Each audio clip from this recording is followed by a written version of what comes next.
Welcome to Collegiate Conversations, a space for conversations of all shapes and sizes coming out of the Collegiate Church network. Today, we're continuing a series of conversations on health, being healthy, and becoming healthier in all areas of life: mental, emotional, physical, spiritual, and relational.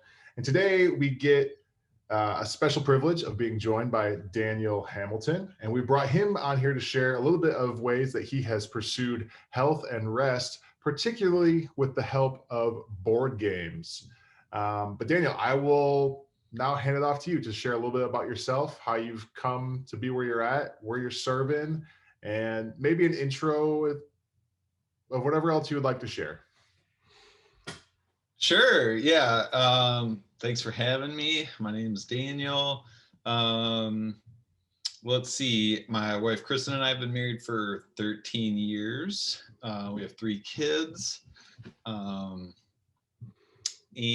yeah, I serve at H2O Church in Kalamazoo, Michigan. I've been there since we planted 2 years ago, or almost 3 years ago. And before that, I was on staff at New Life in Ann Arbor for 10 years.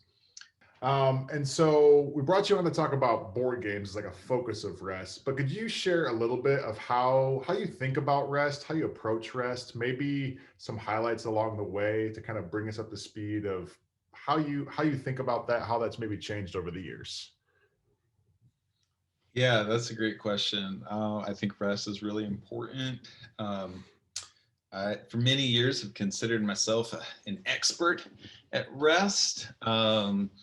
And I think biblically it's really important, obviously with Sabbath and just the rhythms of work and rest that we see built into creation and all that. But I'd imagine many of you are on board with that. Just as I was thinking about it today and how like board games tie into it or whatever, some of the wise words of Bill Watterson, one of the great thinkers of our age, came to mind, in which he says, weekends don't count unless you spend them doing something completely pointless. And okay, that's a little bit trivial and everything, but I think there's just a lot of value in setting aside work and engaging in rest, and play. It can be a really important part of that. There's, yeah, just something special that happens when we sit down with other people, whether family or friends, and interact together. And I think for whatever reason, a lot of people as they grow up kind of lose, I almost feel like they need permission to play or something like that. And I think that's part of the gift of board games, is they create a space where it's like, okay, we're all agreeing, we're going to play this thing together, we're going to pretend and interact in this way. And yeah, I think something special happens when we do that, and it's just a great way to spend time with family and friends. It's a great way to rest and have some fun. So you called yourself a bit of an expert on rest. Is that something that's always come naturally to you? Yeah, I think to an extent. Oh gosh. I just remember in college, like giving people input on, yeah, I don't know, on Saturday, why don't you ride your bike to the farmer's market, watch some cartoons, like take a break. And as I got older and learned more and, learned more about Sabbath and just, yeah, some of the ways that God's made things to work. I think I've, refined that more, learned more about that. But yeah, no, I've always loved to play. I've always had a big imagination and been involved in various, just fun activities. So when did board games enter into the Daniel Hamilton rest equation? Yeah, great question.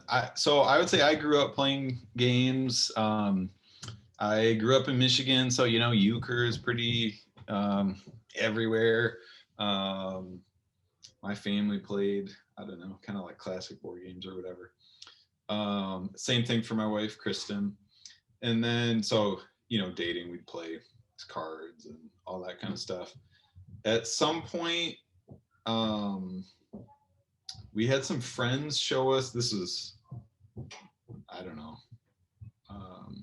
probably like 15 years ago, you know, Settlers of Catan. We're like, whoa, the board changes? This is cool. And then, you know, someone showed us Ticket to Ride and we're like, oh, this is a lot of fun. And at that time we were in a small group with another couple who's in a really similar season of life to us, and we'd get together and play Ticket to Ride. And then, you know, so we had a few games, and over the years picked up a couple here or there.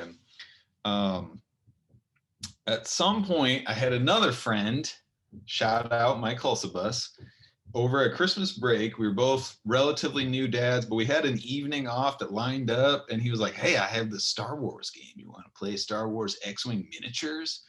And we just had a blast. And that, I would say, was a moment where I was like, whoa, this well goes way deeper than I had any idea. You know, I learned there's podcasts. Shout out my favorite great resource if you're interested in learning more about games, shutupandsitdown.com. They make videos, podcasts, and I think they just do a really good job, have a good perspective on games and stuff.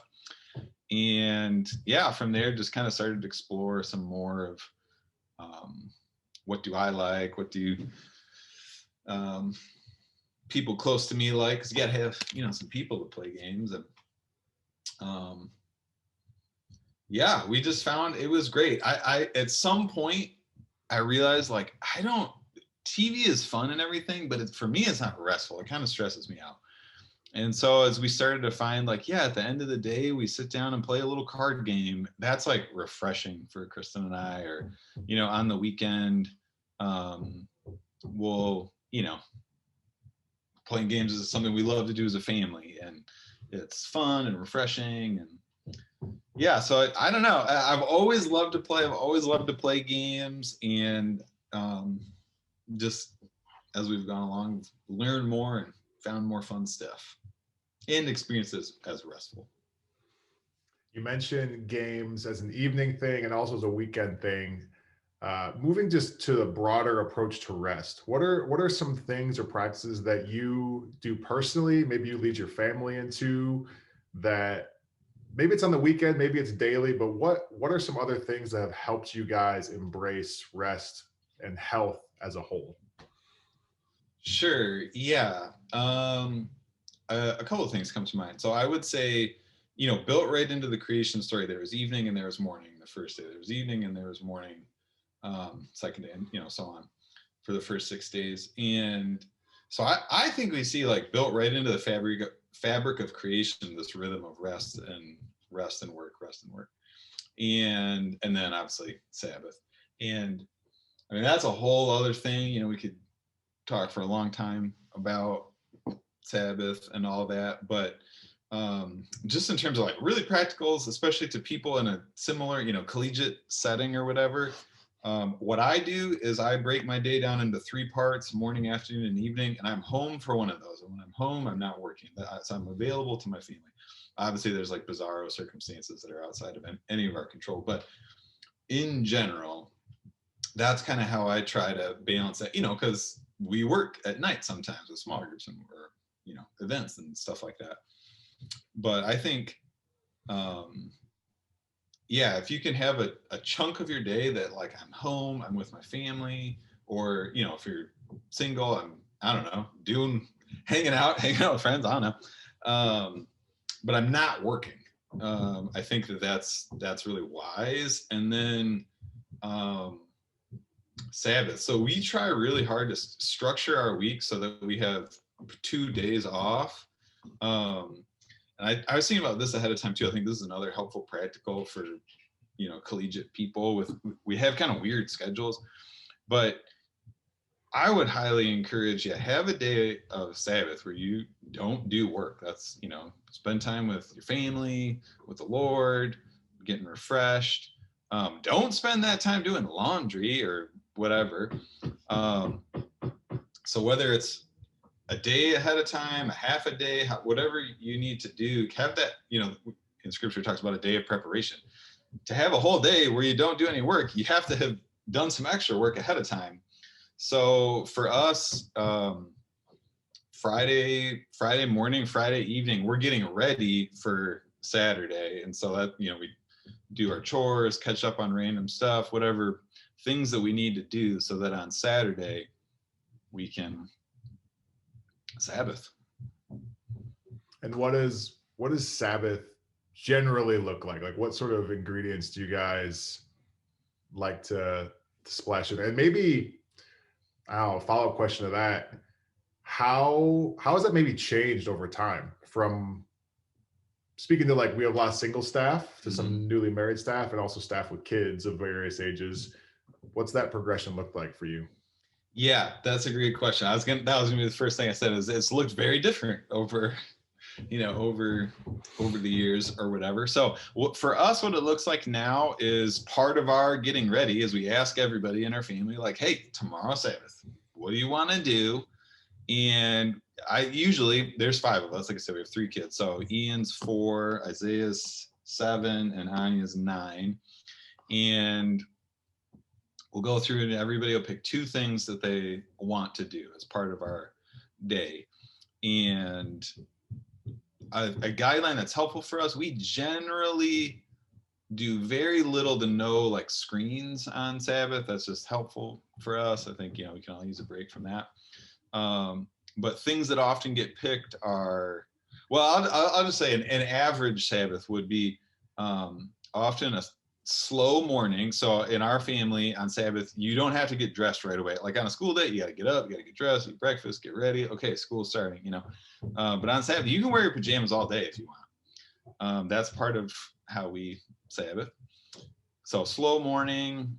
I love coffee. I make coffee. Just, we take our time eating breakfast. A lot of times we'll, do some fancy breakfast like donuts or bagels or something, waffles.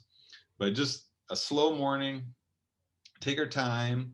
Then we'll often do like family Bible time. We'll kind of just get cozy on the couch, read our Bibles or appropriately aged Bible books, whatever.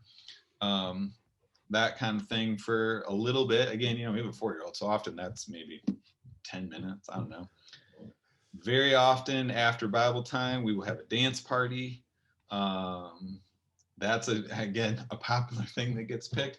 Another, Ian, the littlest, one of the things that he often will pick is hammock. That's where Kristen and I each hold one end of a blanket. He lays in it and we swing him back and forth.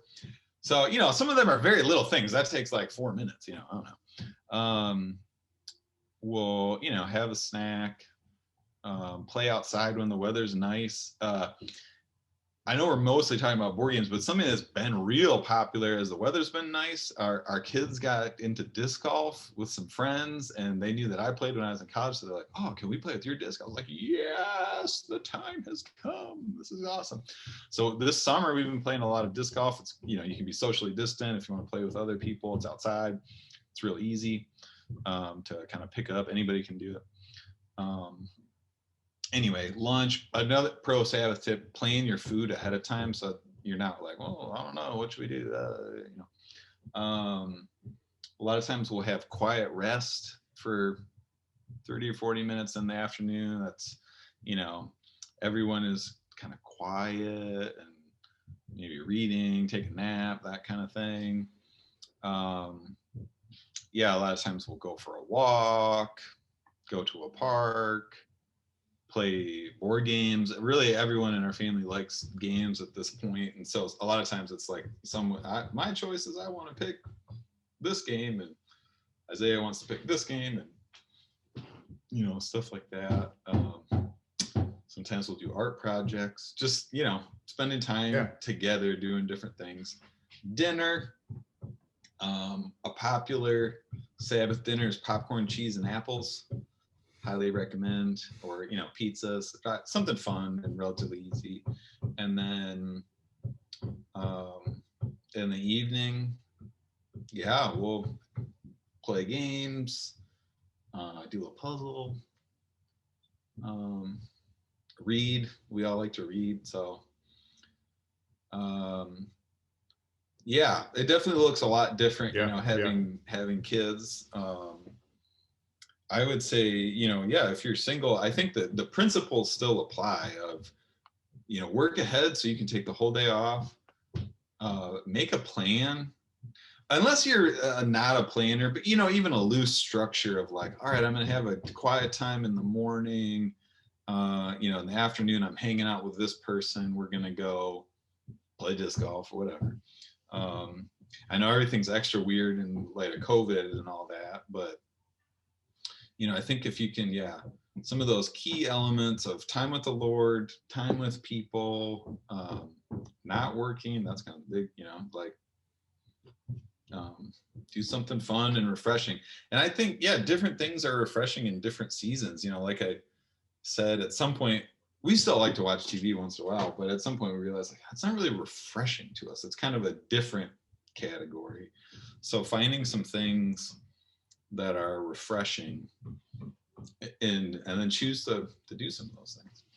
Yeah.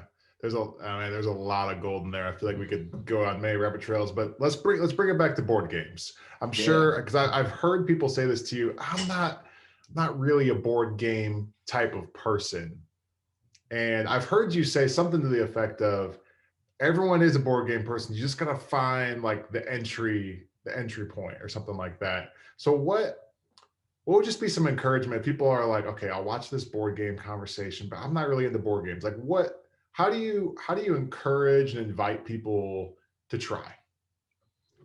Yeah, that's a great question. Well, one thing I'll say is I love talking about this kind of thing with people. I love helping people with rest in general, board games specifically. So I'm assuming we can like put my contact info in the link, or I don't know, something. We can do that. Yeah, feel free to reach out. We'll put it right across the video. Fantastic. Yeah, I like to call myself a board game sommelier. So tell me your situation. And it doesn't really matter how specific or some of what you like or whatever. I thought about ahead of time. Should I like draw? There's a matrix of like silly to less silly to thought power 0 to lots, and right. There's I don't know, I couldn't decide. There's a lot of different ways you could draw that matrices, but in terms of places to start, I thought of some recommendations I was trying to think, what are a couple of the main categories collegiate folks? That was gonna be my next question of, okay, sure. Yeah. What would do that? Yeah. So if you're like, oh, board games, what you mean, like Monopoly? A couple just like, if you haven't played a board game in the last 30 years, some kind of slam dunks that just are pretty universally fun, I would say. So Sushi Go, just a fun little card game. You're just making cute little sushi piles and everything's worth points. So all of these are games that I really like, that my family really likes, that we've introduced to friends. Like I said, I'll give you a couple categories. I will say I'm all about, can you double dip? It's like, we got a lot going on. Let's try to do things that like check multiple boxes. Board games are great for rest. They're also great for like outreach, community building, meeting students. That's almost a separate, can give you some of my like the board games that have worked the best in that zone, but specifically in hanging with your family, rest, or, housemates, stuff like that. So anyway, so Sushi Go. Code names, it's a party game. You're given clues to connect words together. There's a pictures version if you've got people who can't read yet or speak different languages, stuff like that. So we play the picture version with our kids, but that's pretty guaranteed slam dunk. Qwixx, just a quick little dice game, kind of like, do you remember Yahtzee? This is like that. I like it more. And then Ticket to Ride is kind of, the modern classic. Everybody likes it. It's, if you've got 2 to 5 players, I don't know, an hour or so. It's a really simple game that's a lot of fun. So, okay, so that's kind of the, what's a board game? But then I did think, I was like, a lot of these collegiate people, they play a lot of games. So, I gotta give us your next level recommendation. Yeah. So, okay, here's a couple of games. If you're like, I've got let's see, these would be, well, different player count, okay, so you got to take that into mind. But yes, you can Google a lot of these. There's a website called Board Game Geek, and you get a ton of information about games. Again, Shut Up and Sit Down, they're going to have stuff about many of these. So you can kind of see, does this fit my situation more specifically or whatever. But a couple of our top recommendations, if you've got either, let's say, players 6 and up. So our kids love these, but I love them. I'm 35, on up to, I don't know, grandparent, I don't know. Anyway, okay, Rhino Hero. Some of the most fun for like $9 that you can have. It's like Jenga in reverse. You're making a tower, and that's the game. Instead of taking the tower apart, you're building. It's really fun. Major hit for our family this year: Zombie Kidz Evolution. So okay, so I'm not into zombies, not into horror. It's very silly. They're not like, it's like kids defending their school with squirt guns, from very cartoonish. But the game changes as you play, so you kind of add more abilities and characters. We've played this game a ton this year. Highly recommend. And then the other one I thought of for that category, Blue Lagoon. So this is another one, 2 to 4 players. It's simple enough that a 6-year-old can play it, but there's enough going on that Kristen and I will play a 2-player. So yeah, highly recommend that. So that's kind of, all right, you're a family, or you got some housemates. Maybe you've got your kids are a little bit older, or you're like, Daniel, zombies defending an elementary school? That's lame. I want to be a cool merchant who's like smuggling and bribing my way to economic prosperity.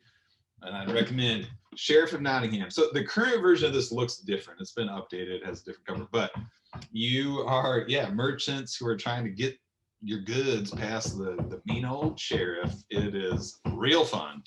I think 4 to 6 players. You got to be comfortable bluffing or bribing. And good at conflict resolution, as we have experienced. Yeah. Oh, yeah. Oh, that's good. Games in general are a great opportunity for conflict resolution. Yeah. If you've got kids who are like, or housemates, I don't know, who like math, Power Grid. If you're like, take a drive, we played that a bunch. Give me something. What's the next level? This is a little bit deeper. It is so fun though. If you want to spend 2 hours shrewdly managing the financials of a company building your power network, it's real fun. Power Grid. I'm gonna do a couple honorable mentions. My wife Kristen and I, our favorite game to play 2-player, if we've like, okay, we have an hour, 2 hours, we've played it so much that it really only doesn't even take an hour, but first probably 2 hours. There's a game called Castles of Burgundy. So this is again a little bit deeper, a little bit crunchier, a little past that Ticket to Ride. Again, the box looks different now. It's just been updated, but super fun in that 2-player. It's kind of everything you do gets points. Can you get more points than the other person? Our favorite 2-player card game is Schotten Totten. This is a great, quarantine. If you just got one other person to play with, oh man, Schotten Totten's a great one. Real simple, lots of fun. You just, I don't even know, trying to take control of areas, building little kind of like poker hands. If you're like me and grew up playing euchre or hearts or spades, a trick-taking game, one of our favorite games of the last year has been The Crew, The Quest for Planet 9. So it's 2 to 5 players. Well, the 2-player version is a variant, but we really liked it. But it's a trick-taking game, like one of those, classic card games. But the twist is you're working together. You're actually like on a team cooperating. If you've played a trick-taking game, if you're like, oh, I know what a trick-taking game is, I would highly recommend that. Lastly, a couple more here. This is one of those I'm not a board game person. I don't know that I've ever met someone who didn't have fun playing Skull. It's a game. It's way more fun than it has any right to be. It's so simple. I could teach you, I don't even know, in 30 seconds. It has like 2 rules, but it is so fun. So it's a little bit of push your luck, a little bit of bravado, a little bit of bluffing. This is one, yeah, you know, our parents, grandparents love playing that. And yeah, 3 to 6 players. It is a great option. One of our favorite party games, Word Slam or Word Slam Family, 2 versions, same game. Get whatever one's available. This is a little more chaotic party game. You're like 2 teams racing to get your team to guess a word, but you only have this deck of like 100 words to do that. So you're like trying to describe a parking structure with a deck of like, you know, 100 really basic words. It's really fun. And then lastly, this is another one of the I don't like games. I'm not competitive. That's a whole other thing. Cooperative games, yeah. But concept I've heard described as charades for introverts. I'm like, oh, I love that description. Basically, there's this board with tons of little pictures, and you're giving clues to try to get your team to guess a clue word. Yeah. But yeah, it's a lot of fun. Yeah, man, that is a lot. There's a few for you. Yeah. But reach out if you're like, oh yeah, that sounds cool. But you know. Yeah, I don't have 2 hours. I have 5 hours, and I demand lots of rules. And I love Lord of the Rings. War of the Rings 2nd edition. Boom, easy. Well, it is clear that you found out that the well was deep and you dove head first. And I wrote down a couple of those games. I was like, oh, I haven't played that with y'all yet. I'm gonna have to look that one up. And I appreciate your description of yourself as a board game sommelier. That is really good. So lastly, what would be if someone maybe they're realizing listening to you that they just don't, maybe they want more play, more rest to like help them pursue some health. What would just be a good first step of advice that you would give someone wanting to step into receiving that gift of rest? Sure. Yeah. Well, oh man, I mean, it would so depend on the person and the situation, but I'd probably ask some questions just trying to understand, you know, what do you gain by not resting, or what do you think you gain? You know, you wouldn't be doing it if it wasn't, you know, doing something for you. So, and I'm, you know, whatever that is, I'd try to dig into that a little bit. I would ask, you know, what do you lose? What is it costing you to live this life? You know, I mean, I would say, you know, leading toward burnout and all this kind of stuff.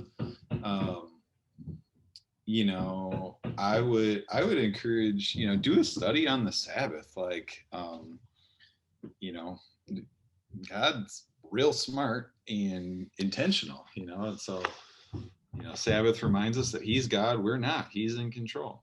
And it reminds us that we were slaves, that we've been set free. And there's just, it's such a, you know, experiential learning that, so I would probably just try to give you some vision on like, man, here's what I think you could gain, or why I think it would be a good idea for you to pursue this. And then I'd make a plan, you know, reverse engineer, like, oh, I don't do a Sabbath because on my day off, I have to do all my chores. I'm like, all right, let's look at your schedule. How do we adjust it so that you can do your chores on a different day? You know, how do you adjust your schedule? What are you overworking? You know, can you balance some things out so that, you know, at least somewhat regularly, at the end of the day, you've got, you know, again, this is going to look different for different people in different seasons. Like I said, you know, small kids, all that. It's like a handful of days out of the week. We have 30 minutes at the end of the day that we can chill and kind of unwind and, you know, play a card game or whatever. And then on Saturday, I have a bigger chunk of time or whatever. Maybe you're like, shoot, I got all the time in the world. You know, I don't know. Yeah, so I'd make a plan. You know, we got some holidays coming up. That's a great time to practice rest. I'll say for us, as we're looking ahead again, you know, we love all this kind of stuff, but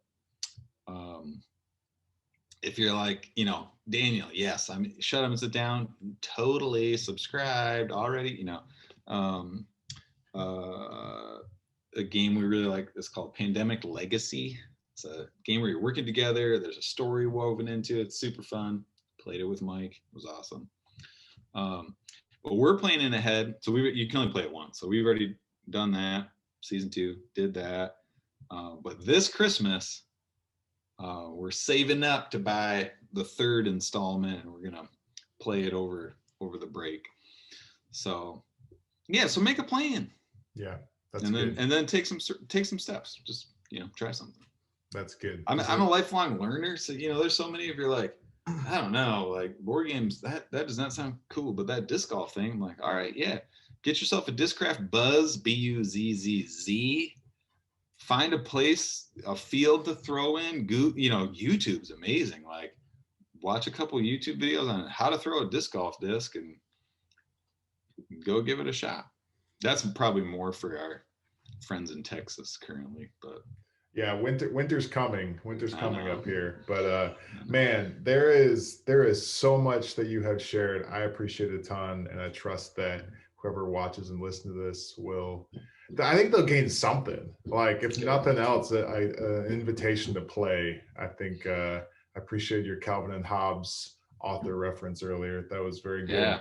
Yeah. So thank you very much. Before we go, though, we have a couple just quick hitting questions. I know you're a man who loves context, but these don't need any context. So, I know. So it might drive you nuts, but if you'd humor us and play this, if you would enter in and play, that'd be great. So the first one is, who or what is inspiring you right now? Yeah, I'm going to say, apart from the normal, the Bible, Tolkien, my family, I would say just being outside has been great. So again, that's kind of a normal thing, but another, I'm gonna say 2. The Another in the Fire song by Hillsong, that has been my jam. That has been inspiring and encouraging me, just reminding me like, oh yeah, so good. So we live in a really old house. I don't know if you can hear, there's roofers on a roof right now ripping off our roof. But it's been really cool just to get to see some of the craftsmanship and just depth of knowledge. The guy leading their team is like a 3rd generation craftsman carpenter. There's some like underlying problems. So anyway, that they're repairing, and it's been really cool just to see somebody like working with excellence in a like I said, a craftsman field. It's been cool. Very good. Very good. All right. Second one. Who is someone else in Collegiate that we should talk to, and what do you think we should talk with them about? Yeah, I'm gonna cheat. I won't give you the context, but I'm gonna pick 2. So you should talk to Rick Keith about food and cooking, and you should talk to Gia Stanley about nature, subtopics perhaps backpacking, birds of prey, or the predator-prey cycle on Isle Royale. All right. Now, you already mentioned a song, but without any explanation or context, is there another song or artist that you would recommend right now? Yeah, I'm going to cheat again. 2 more. When I read that question, the first one that came to mind was a song, Eclipse by Jim Yosef, Yosef. And the second one that came to mind was Rich Mullins in general. Oh man, it's so good. I won't do context. If you had to just pick one, I'd say Calling Out Your Name by Rich Mullins. Very good. And then lastly, with no explanation or context, what is something that you think everyone should try at least once? Again, aside from the obvious board games and disc golf, I would say a visit to Lake Michigan. There you go. All right. He has been Daniel Hamilton. This has been Collegiate Conversations. Thanks so much for joining, and we'll see you again later.